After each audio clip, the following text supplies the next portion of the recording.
کہتے ہیں کہ الو آ گیا، اور جہاں الو ہوتا ہے وہاں اجاڑ ہوتا ہے. یہ بربادی کی علامت ہے. الو استعارہ بنا لیا بربادی کا، اور یہ ہمارا خود ساختہ ایک تصور ہے کہ جس جگہ پہ الو بولیں، الو بیٹھیں تو وہاں بربادی آ جاتی ہے. عجیب فلسفہ گھڑ لیا. الو کے بولنے سے بربادی کیسے آئے گی؟ اور اندر کا نفس الو بن گیا تو پھر بربادی آئے گی. اس کو دیکھو کہ وہ خراب تو نہیں ہو گیا. میں کہتا ہوں ایک گھر میں صبح کا آغاز سجدوں سے ہوتا ہے، پھر سورہ یاسین کی تلاوت کی جاتی ہے.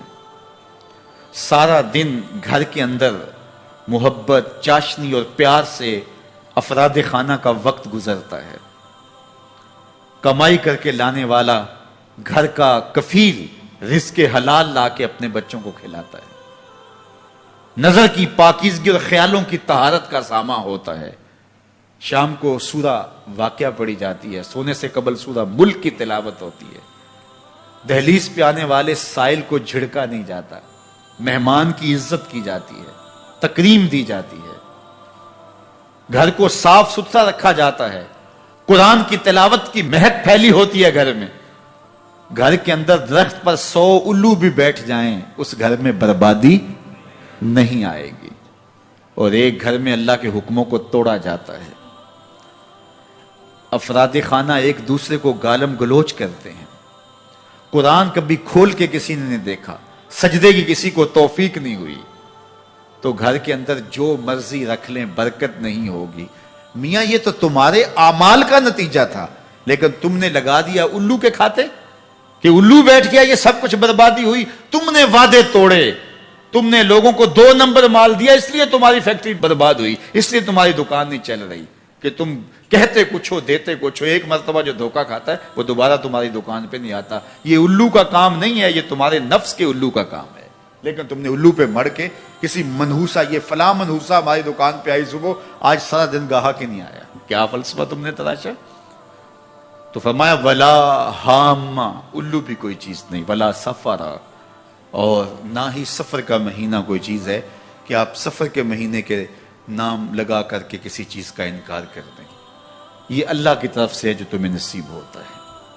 وَإِن يَمْسَسْكَ اللَّهُ بِضُرٍّ فَلَا كَاشِفَ لَهُ إِلَّا هُوَ. اللہ تعالیٰ تمہیں کوئی نقصان پہنچانا چاہے تو کوئی اس نقصان کو دور نہیں کر سکتا سوائے اللہ کے. اور اگر اللہ تمہیں کوئی بھلائی دینا چاہے، تمہیں بہتری عطا کرنا چاہے، فَلَا رَادَّ لِفَضْلِهِ، اللہ کے فضل کو کوئی واپس بھی نہیں کر سکتا، لٹا بھی نہیں سکتا. اللہ کے فضل کو کوئی ٹال بھی نہیں سکتا. سارا زمانہ لگ جائے کسی شخص کو نقصان پہنچانے کے لیے، لیکن اللہ کی نصرت اسے نصیب ہو، کوئی بال بھی بیکا نہیں کر سکتا. سارا زمانہ کسی کو فائدہ دینے میں لگا رہے، لیکن اللہ نہ چاہے تو ایک ذرے کا فائدہ بھی نہیں پہنچا سکتے. ایسا ہوتا ہے نا کہ مریض بہت دولت مند ہے اور اعلیٰ سے اعلیٰ علاج گاہ میں اس کو پہنچا دیا گیا. ہر وقت 5-6 ڈاکٹر اوپر کھڑے ہیں، ایک ایک سانس کو کنٹرول کرنے کی کوشش کرتے ہیں. کئی مشینوں کے اندر ایک ایک چیز کا ہر وقت ٹیسٹ ہو رہا ہے، لیکن موت آئی تو سارے ڈاکٹر ایک سانس کی بھیک بھی نہیں دے سکتے. اور دوسرا بیمار پڑا ہے، ہاسپٹل والوں نے بھی جواب دے دیا، اس غریب کو کسی پرواہ نہیں کی ہے، اس کو باہر جھاڑے میں پھینک دیا. میرا مالک شفا دینا چاہے تو اسے عطا کر دے. شفا اللہ کے پاس ہے، موت اللہ کے پاس ہے، زندگی اللہ کے پاس ہے، خیر اللہ کے پاس ہے.